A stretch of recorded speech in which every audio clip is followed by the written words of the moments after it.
여러분, 제가 대학원 다닐 시절에 학업에 정말 열심을 투자했던 과목이 있습니다. 그게 어떤 과목이냐면 설교 실습이라는 과목이었어요. 계속 설교할 건데 뭐 이것만큼은 내가 점수를 잘 받아봐야 되겠다.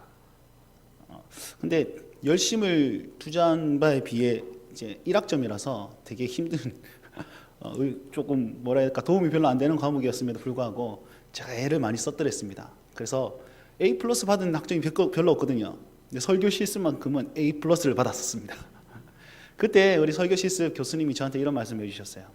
전도사님은 설교를 하시면 약장수가 되시거나 사기꾼이 될 가능성이 많습니다. 그렇게 권면해 주셨습니다. 무슨 말이냐면 성경 해석을 잘못해버리면 이게 다른 복음을 전하는 거 되잖아요. 그죠? 그래서 아님에도 불구하고 그런 것처럼 말할 수 있는 재능을 가졌습니다. 이런 말이고, 또 나쁘게 얘기하면 입만 살았다, 이런 뜻입니다. 제가 이 단에서 설교를 몇 번 안 했는데 오늘이 마지막 설교가 되었습니다.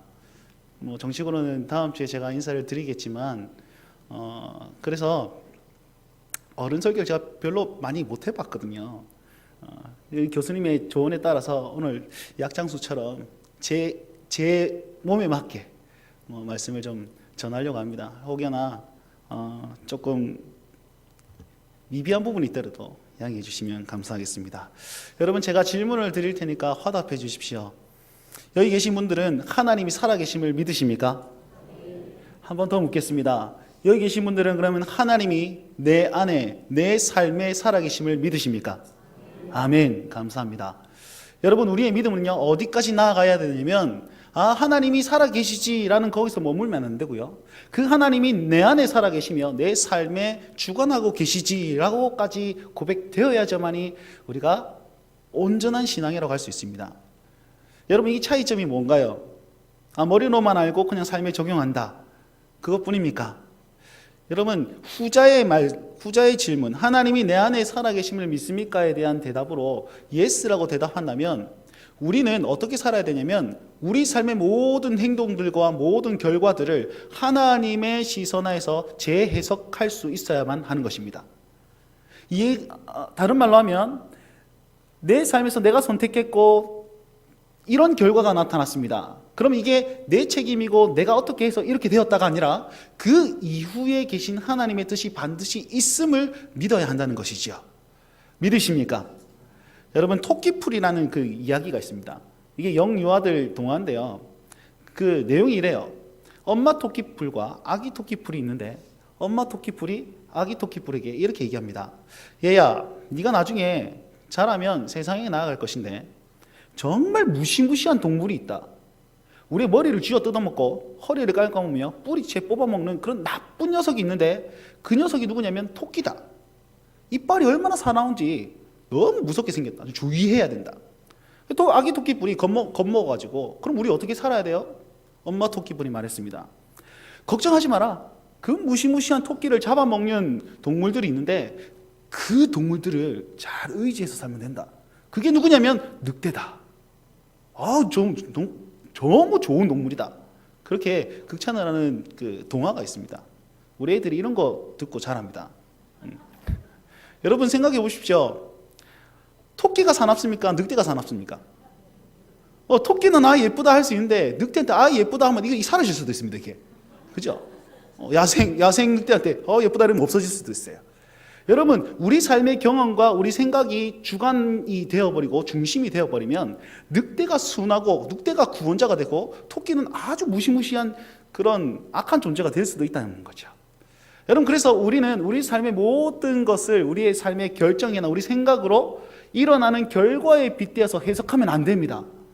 그 이면에 있는 하나님을 바탕으로 해석을 해야 되는 것이죠. 조 리그린이라는 목사님이 책을 썼는데요, 그 책에 의하면 우리 성삼위 하나님과 인간과의 관계를 작가와 배우로 묘사하고 있습니다. 즉, 배우가 이렇게 막 연기를 하잖아요. 그러면 그 연기할 뿐 아니라 그 연기들은 작가의 그늘 아래서 연기한다는 거예요. 여러분, 드라마 좋아하시지요? 전 드라마를 잘 안 봅니다. 그런데 어떻게 하다가 이렇게 딱 보면 제가 계속 아내한테 질문해요. 저 아이는 착한 아이야, 나쁜 아이야? 저 사람 왜 저래? 그러면 조용히 하고 그냥 보세요. 이렇게 얘기하는데, 뭐 어떤 드라마를 잠시 봤더니 그런 드라마 있더라고요. 뭐 되게 가난한 집 아빠가 있고 엄청 부잣집 아빠가 있어요. 하루 용돈을 3천만 원씩 쓰는 이 집안이 있습니다. 어떻게 하다가 이 부잣집 딸이 어떻게 됐는데 이 가난한 집 아빠가 데려다 키운 거죠. 쌍둥이처럼. 자기 딸도 있고. 그 사실을 알고 부잣집에서 우리 딸 내놔라 그랬는데 진짜 딸 안 주고 가난한 집 아빠가 자기 딸을 내어줬단 말이에요. 여기서 지금 미심적인 미소를 띠고 있으신 분들은 드라마의 세계에 깊이 빠지신 분들이고, 저게 무슨 소리냐 그러면 사람들은 TV와 담 쌓고 사시는 분들인 줄 믿습니다. 여러분, 그 가난한 집 아빠가 왜 그랬을까요? 모르죠. 몰라요. 그 배우조차 모릅니다. 그런데 누구는 알고 있습니까? 작가는 알고 있단 말이에요. 이 모든 배경 속에서 이렇게 이끌어갈 것을 다 알고 결론까지 알고 있습니다. 작가의 그늘 아래 배우들이 움직이는 거죠. 여러분, 마찬가지인 거죠. 우리 삶을 우리가 살아가는 것 같으나 우리가 A라는 것을 해서 B를 도출해낼 줄 모르나 그 모든 것 가운데서는 우리 작가 되시는 하나님께서 인도하고 있다는 것입니다. 이것이 바로 하나님이 살아계심을 우리 안에서 믿는 신앙이고요. 그리고 하나님이 내 삶에 살아계신다는 사실을 증명하는 방법이에요. 그래서 늘 순간순간 시마다 때마다 모든 우리의 생활과 환경 모두를 하나님 편에서 재해석할 수 있어야 된다는 것입니다. 오늘 본문 말씀인 이 미가 역시 자기는 날 알지 못하나 하나님께서 알려주시는 그 이면의 그 내용들이 있습니다. 오늘 함께 그것을 알아보시면서 우리 삶에 좀 적용해보고 위로를 얻으시면 좀 좋겠습니다.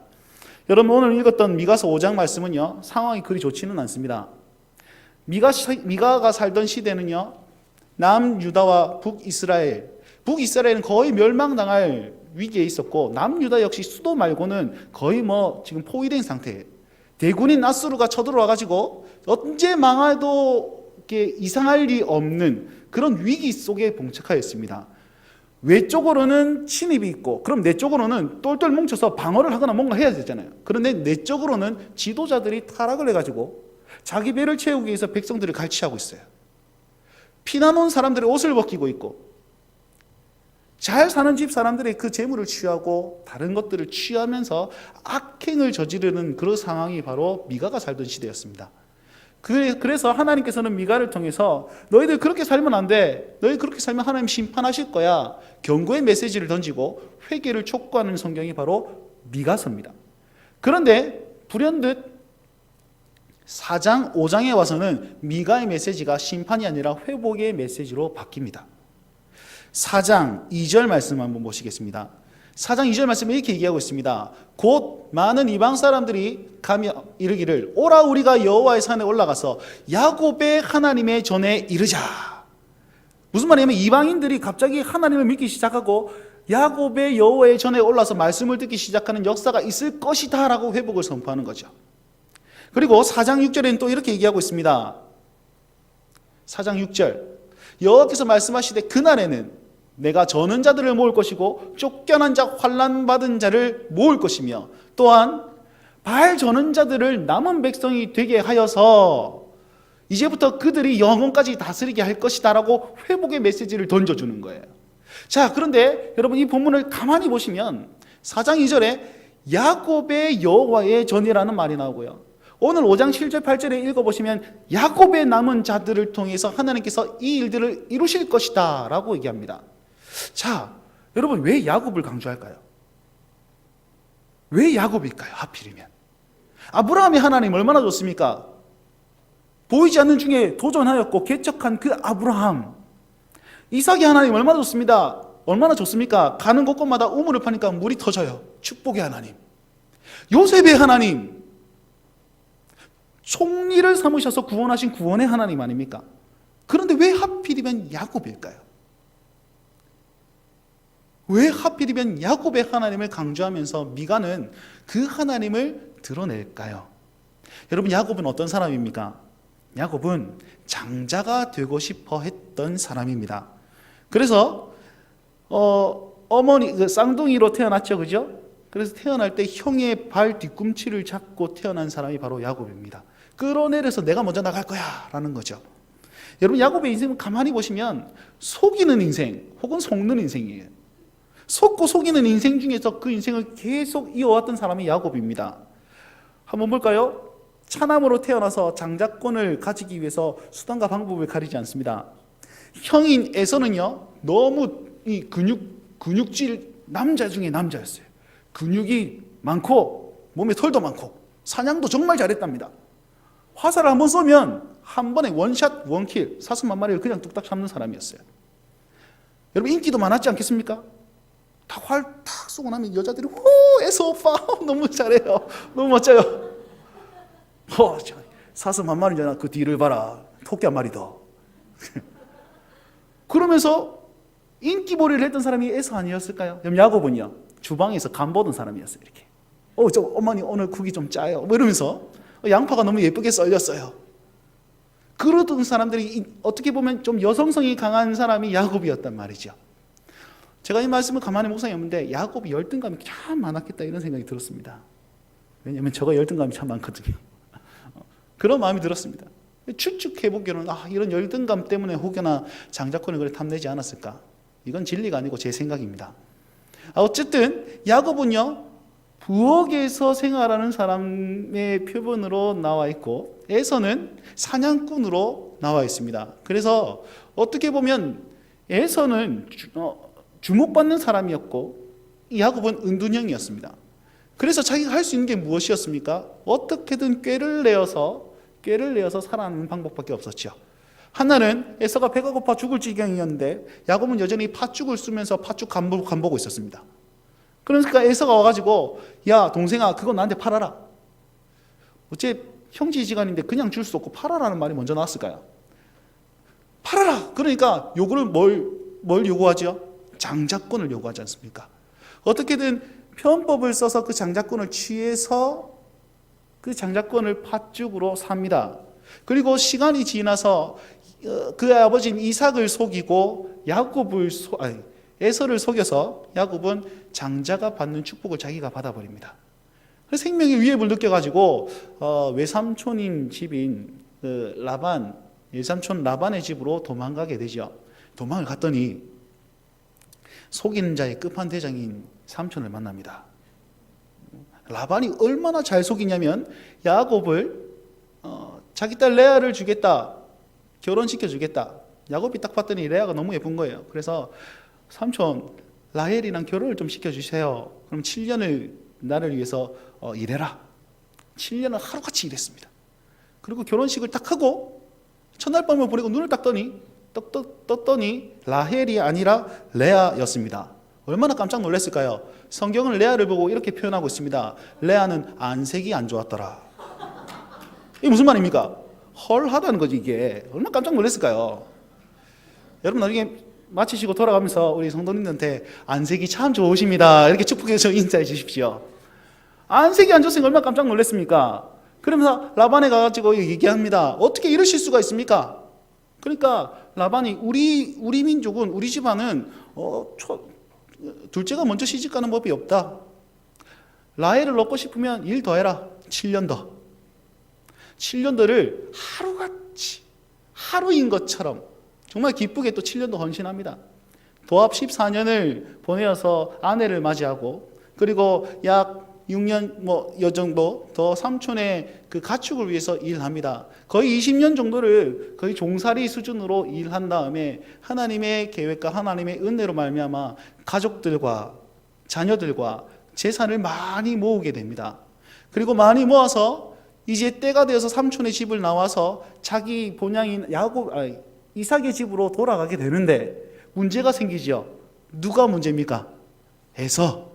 가고 있는데 소식이 들려옵니다. 형인 에서가 군사 400명을 몰고 우리한테 다가옵니다. 큰일 났구나. 아직까지 형의 분노가 식지 않았구나. 어떡하지? 야곱은 꾀를 쓰죠. 등급을 나누기 시작합니다. 상등급은 제일 첫 번째. 가축과 자녀들, 아내도 마찬가지고요. 2등급은 중간에, 가장 최상급인 1등급은 제일 마지막에. 왜요? 이 다 죽으면 좋은 건 남겨둬야 되잖아요. 나쁜 것부터 먼저 없애줄 수 있도록 그렇게 꾀를 씁니다. 그리고 제일 마지막에는 혼자 남습니다. 혼자 남아서 그 얼마나 두렵고 떨리겠습니까? 불안했겠습니까? 어떡하지? 내 인생 만약에 이거 다 잃어버려 내가 도망가면 난 어떻게 살지? 다시 라반의 집으로 가야 되나? 어떻게 해야 되나? 저떻게 해야 되나? 수많은 고민들 가운데 마음이 너무 죽을 지경에 놓여 있습니다. 그때에 누가 나타납니까? 야곱 강가에서 하나님의 사람이 탁 나타나는 거예요. 그랬더니 야곱이 취한 행동은 무엇이냐면 그 하나님의 사람 바지끈을 붙잡고 당신이 나를 축복해 주십시오. 당신이 나에게 축복하지 않으면 나는 절대로 놓지 않겠습니다. 하나님의 사람이 너무 짜증이 나가지고 두들겨 팼습니다. 씨름했다라는 말은 그냥 싸웠다는 거예요. 이렇게 얻어 터지고 발로 까이고 짓밟히면서도 그 손을 놓지 않았습니다. 놓아라 안 됩니다. 당신이 나를 축복하지 않으면 난 절대로 놓을 수가 없습니다. 이 손 놓으면 나는 죽습니다. 당신이 축복하지 않으면 나는 답이 없습니다. 해답이 없고 소망이 없습니다. 당신이 축복하지 않으면 나는 아무것도 아니니 이 손을 절대로 놓을 수가 없습니다. 하나님의 사자가 너무 귀찮게 해서 한 대 쳤는데 환도뼈가 부러졌어요. 그리고 나서 어떻게 합니까? 축복하죠. 너의 이름이 이제는 야곱이었느냐? 이제는 하나님과 겨루어서 이긴 자 이스라엘이라고 해라라고 이름을 바꿔주고 존재를 바꿔줌으로써 축복하고 사라집니다. 자, 그 이후에 성경은 뭐라고 그러냐면 그 이후에 야곱이 절었더라라고 얘기하고 있습니다. 여러분, 오늘 미가서로 돌아와 봅시다. 여러분, 미가가 왜 야곱의 하나님을 강조했습니까? 4장 7절에 보시면 저는 자들을 모을 것이다. 그 저는 자가 누구입니까? 그냥 약자, 쫄뚝거리는 자, 그런 사람들입니까? 실제로 보면 발 저는 자들을 모을 것이다 그랬는데 이스라엘 백성들이 모두 다 발이 잘려서 절었을까요? 관절이 좀 힘들어서 다 절었습니까? 아닌 거예요. 누구를 얘기하냐면 정말 약자들, 소외받은 자들, 힘없는 자들, 착취당하는 자들을 저는 자들이라고 표현했을 뿐 아니라 야곱과 같이 하나님, 나는 당신 아니면 소망이 없습니다. 해답이 없습니다. 하나님을 끝까지 붙들고 놓지 아니하고 환도뼈를 당하고 나서 쩔뚝거렸으나 그 이름에 이스라엘이라는 흔적을 가진 자, 그 자가 바로 미가가 말하는 저는 자들입니다. 여러분, 하나님께서는 이 저는 자들을 모아서 하나님의 나라를 이루시겠답니다. 하나님이 영원히 다스리시겠다고 회복의 메시지를 오늘 본문에서 말씀하고 있는 것입니다. 여러분, 우리 인생 한번 돌아보십시오. 졸고 계시진 않습니까? 어떤 사람은 너무 재물이 없어서 쩔뚝거리는 인생 살고 계시지 않습니까? 어떤 이는 재물은 있으나 마음의 여유가 없어서 생각이 너무 복잡해서 쩔뚝거리시지는 않습니까? 어떤 이는 자녀들이나 다른 문제 때문에 쩔뚝거리시지는 않습니까? 혹은 육신의 이 질고 때문에 쩔뚝거리지는 않습니까? 우리 모두 저는 자들이죠. 제가 올해 우리 부산북교회를 섬긴 지 4년째 됩니다. 저는 우리 부산북교회 이제 부임해 올 때 저는 자의 마음이었습니다. 무슨 말이었냐면 어쨌든 청소년 사역에 되게 마음이 많았어요.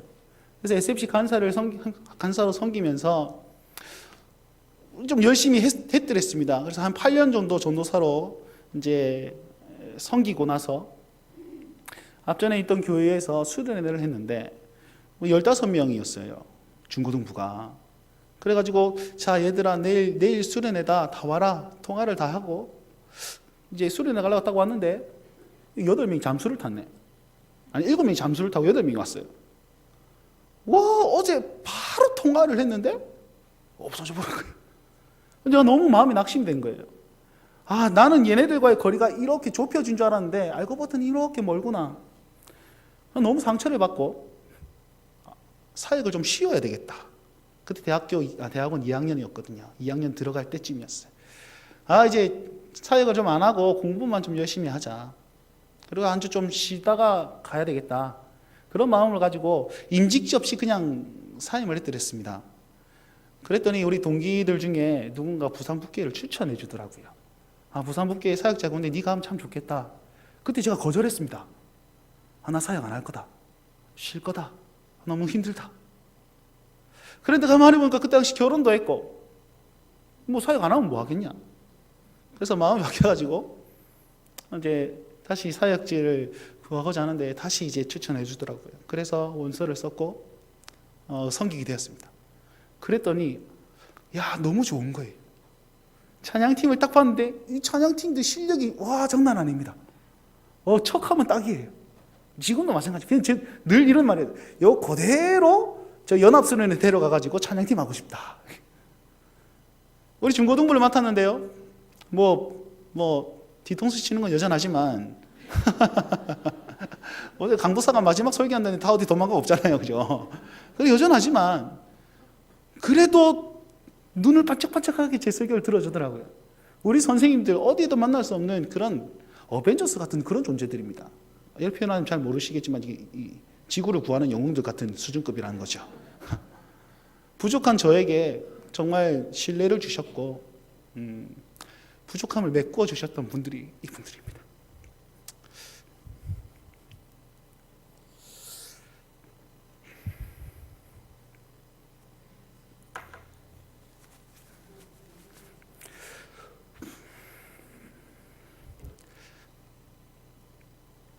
마음의 준비를 많이 했다고 생각했는데 생각만큼 잘 안 되네요.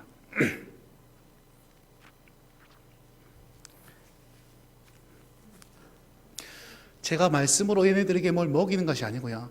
제가 말씀하면서 위로를 참 많이 받아들였습니다.